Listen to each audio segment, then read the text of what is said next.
lagi dengan saya Rahmat Saifuddin, dosen pengampu mata kuliah Digital Marketing Fakultas Ekonomi dan Bisnis Islam Institut Agama Islam Negeri Tulungagung. Nah, sobat, pada pertemuan ini kita akan membahas materi tentang analisis marketplace online dalam lingkungan mikro. Mungkin ketika berbicara tentang marketplace online tentu sudah tidak asing di telinga kita. Kita sering menggunakan yang namanya marketplace online, mulai dari yang skala nasional maupun skala internasional.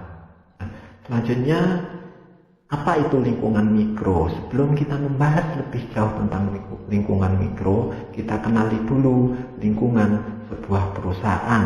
Dalam sebuah perusahaan terdapat dua lingkungan utama. Yang pertama yaitu lingkungan internal, yang kedua yaitu lingkungan eksternal. Nah, lingkungan internal yakni faktor-faktor yang ada di dalam sebuah perusahaan, contohnya tenaga kerja, peralatan dan mesin-mesin, modal, bahan mentah, barang setengah jadi atau barang jadi, penggudangan arus listrik, sistem informasi, dan unsur-unsur lainnya yang ada dalam internal sebuah perusahaan. Yang kedua yaitu lingkungan eksternal. Lingkungan eksternal terbagi atas dua bagian. Yang pertama yaitu lingkungan mikro dan yang kedua yaitu lingkungan makro. Apa itu lingkungan mikro? Lingkungan mikro dalam sebuah perusahaan merupakan pelaku yang dekat dengan perusahaan dan mempengaruhi kemampuan perusahaan untuk melayani pelanggannya. Contoh dari lingkungan mikro dalam sebuah perusahaan antara lain perusahaan lain pemasok, perusahaan lain perantara, perusahaan lain pemasar, pasar pelanggan, pesaing, masyarakat, dan lain sebagainya. Sedangkan yang kedua yaitu ada yang dinamakan lingkungan makro. Lingkungan makro perusahaan merupakan kekuatan sosial yang lebih besar yang mempengaruhi lingkungan mikro perusahaan. Contoh dari lingkungan makro misalnya lingkungan atau demografis, keadaan ekonomi, keadaan hukum, teknologi, kondisi politik, budaya, kultur masyarakat, dan lain sebagainya. Nah, menurut Kevy dan Ellis Kedwick dalam bukunya Digital Marketing Strategy yaitu Implementation and Practice menyatakan ada 4 faktor kunci lingkungan eksternal mikro dalam sebuah perusahaan rintisan atau startup. Yang pertama yaitu ada pemasok, yang kedua yaitu ada kompetitor, siapa perusahaan yang menjadi kompetitor kita, yang ketiga yaitu perantara, yang keempat yaitu pelanggan. Nah, pada lingkungan mikro ini baik pemasok, kompetitor, perantara, dan pelanggan memiliki pengaruh terhadap konten dan layanan yang diberikan sebuah usaha startup. Nah, selanjutnya yaitu kita perlu melakukan sebuah analisis terhadap kondisi pasar digital. Nah, selanjutnya kita perlu melakukan analisis situasi pasar digital. Dalam melakukan analisis situasi pasar digital, setidaknya ada 5 skop yang harus kita penuhi. Yang pertama yaitu ada customer segment. Customer segment ini termasuk karakteristik, perilaku, kebutuhan mereka, serta keinginan mereka. Untuk customer segment ini tiap-tiap daerah atau tiap-tiap negara kemungkinan pasti akan berbeda. Yang kedua yaitu search intermediaries atau mencari perantara. Kira-kira siapa yang tepat untuk kita jadikan perantara. Selanjutnya analisis yang ketiga yaitu marketplace analisis dengan memasukkan intermediaries atau perantara, influencer, dan partner potensial. Nah, dalam analisis ini kita sudah masuk ke ranah marketplace mana yang akan kita gunakan, serta siapa yang cocok kita jadikan perantara. Selain itu juga kita perlu menggandeng atau istilahnya kalau sekarang melakukan endorse terhadap investor. Kalau yang paling umum influencer itu ya YouTuber sama selebgram ya kalau yang sekarang lagi tren, serta partner potensial yang akan kita gandeng untuk menjalankan usaha kita. Analisis yang keempat yaitu analisis kompetitor. Siapa yang menjadi kompetitor kita? Kelebihannya apa, kekurangannya apa, terus kita memiliki nilai lebih apa daripada kompetitor yang sudah ada. Yang terakhir yaitu destination, site, and platform, yaitu situs tujuan kita, tujuan situs yang akan kita gunakan, serta platformnya. Kalau sekarang ya destination, site, and platform yang rame sosial media dan mobile platform ya, karena sekarang sudah hampir semua generasi milenial itu menggunakan sosial media dan mereka dan mobile ini merupakan sesuatu yang instan, bisa dibawa kemana-mana. Selanjutnya itu hasil dari analisis yang telah kita lakukan tadi, dari skop analisis yang telah kita lakukan tadi harus menghasilkan minimal 5 output.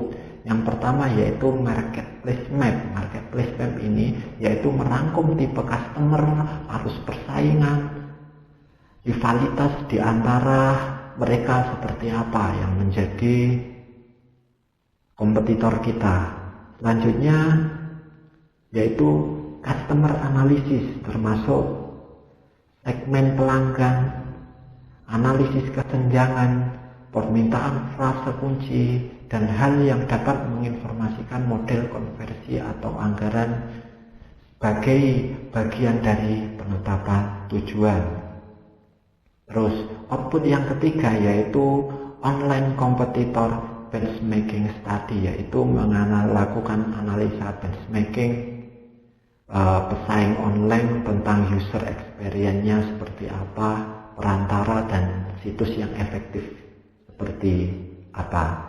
Selanjutnya yaitu company capability review, yaitu meninjau kapabilitas perusahaan kita, termasuk tata kelola dan struktur media digital dalam skup organisasi yang lebih besar. Yang kelima yaitu output yang kita harapkan menghasilkan sesuatu yang spesifik berupa SWOT. SWOT khusus digital marketing yang merangkum masalah utama mulai kekuatan, kelemahan, peluang, serta ancaman perusahaan kita. Sobat, tentu kita pernah mendengar istilah Customer Journey Map atau CJM.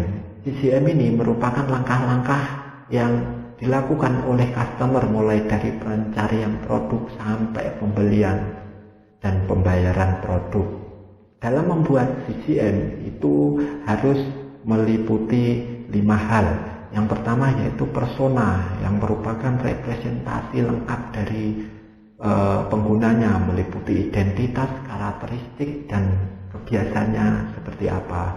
Selanjutnya yaitu ada timeline. Timeline ini merupakan periode waktu tertentu yang dirancang secara spesifik, biasanya berupa tahapan-tahapan interaksi yang menggambarkan tentang waktu interaksi pengguna dari awal sampai akhir. Terus yang ketiga yaitu ada emotion. Emotion ini penting ya, karena segala macam emosi atau ekspresi yang muncul dari pengguna sewaktu berinteraksi dengan sebuah produk. Terus yang keempat yaitu ada touch point. Touch point ini merupakan efektivitas yang menggambarkan tahapan interaksi antara pengguna dan produknya. Seperti apa yang terjadi sewaktu pengguna mulai mengenali produk, berinteraksi dengan situs web, mulai menggunakan produk, dan lain sebagainya. Yang terakhir yaitu ada channel. Channel ini adalah media yang digunakan dalam interaksi antara pengguna dan produk. Bisa channel online maupun offline. Channel dalam konteks ini ya melingkupi berbagai sarana penyampaian ya, bisa media cetak, media digital, media online, televisi, kampanye langsung, atau komunikasi secara digital. Selanjutnya kita pernah mendengar yaitu ada Porter 5 Focus Model atau model 5 kekuatan Porter. Hampir sama dengan SWOT, tapi teori Porter ini menjadi 5 model dalam kekuatan kompetitif ya. Yang pertama yaitu ada the threat of entry of new competitor, yakni ancaman threat ya atau masuknya pesaing baru yang menjadi sebuah ancaman bagi kita. Yang kedua adalah the bargaining of our supplier, jadi daya tawar dari pemasok atau supplier itu terhadap kita bagaimana. Yang ketiga yaitu the bargaining power of customer atau buyers, yaitu daya tawar pelanggan atau pembeli terhadap produk kita. Yang keempat yaitu the threat of substitute product or service, yaitu ancaman threat produk atau jasa pengganti yang mungkin menawarkan sebuah nilai lebih dari produk kita. Yang terakhir yaitu the rivalry among fighting firms in the industry, yaitu persaingan antara perusahaan yang ada dalam sebuah industri. Tentunya dalam sebuah industri pasti ada persaingan antar perusahaan. Selanjutnya yaitu ada istilah lain yakni ROPO atau ROPO model. ROPO model yaitu melakukan riset secara online dan melakukan pembelian secara offline. Balikan dari ROPO model yaitu showrooming. Showrooming biasanya melakukan analisis di toko-toko fisik, selanjutnya melakukan pembelian secara online. Jadi ROPO maupun showrooming ini mungkin pernah kita lakukan juga. ROPO merupakan tren modern dalam perilaku pembelian di mana pelanggan meneliti produk-produk yang relevan untuk memenuhi syarat keputusan pembelian mereka, belum membeli produk favorit mereka di toko lokal ya. Nah, ROPO ini berefek memungkinkan pengiklan untuk menghitung return on investment atau laba atas investasi mereka secara lebih tepat dengan mengalihkan penjualan online mereka dengan faktor O2S. Hasilnya adalah pendapatan offline yang dipengaruhi oleh investasi pemasaran online. ROPO sering disamakan dengan click and collect, yaitu proses reservasi online dan pengambilan produk selanjutnya di toko. Keduanya merupakan segmen pemasaran multi-channel. Nah, menurut laporan dari Google pada tahun 2011, ini sudah cukup lama, 80% dari semua pembeli offline melakukan penelitian secara online terlebih dahulu sebelum mereka membeli produk di toko lokal.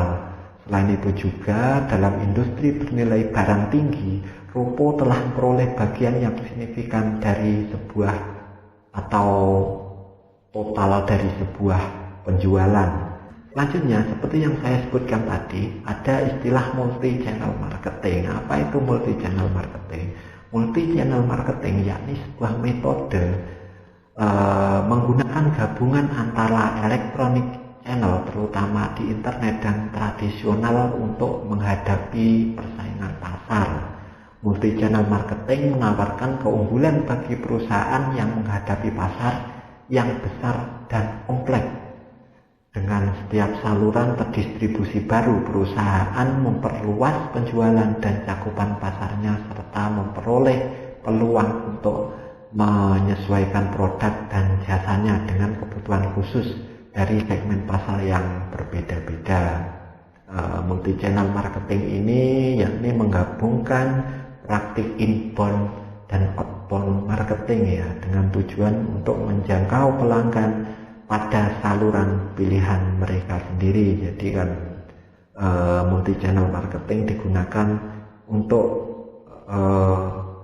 melakukan pemasaran sesuai dengan segmen pelanggan, dengan pelanggan misalnya ya yang umur 50 ke atas, karena untuk tingkat interest untuk melakukan atau mencari barang di channel online kan lebih rendah, berbeda dengan generasi milenial yang cenderung lebih senang mencari barang-barang di channel online. Jadi multi-channel marketing ini menggunakan berbagai channel untuk menghadapi persaingan pasar. Nah sobat, mungkin itu tambahan materi yang bisa saya berikan selain yang telah Anda presentasikan dengan teman-teman kelas Anda.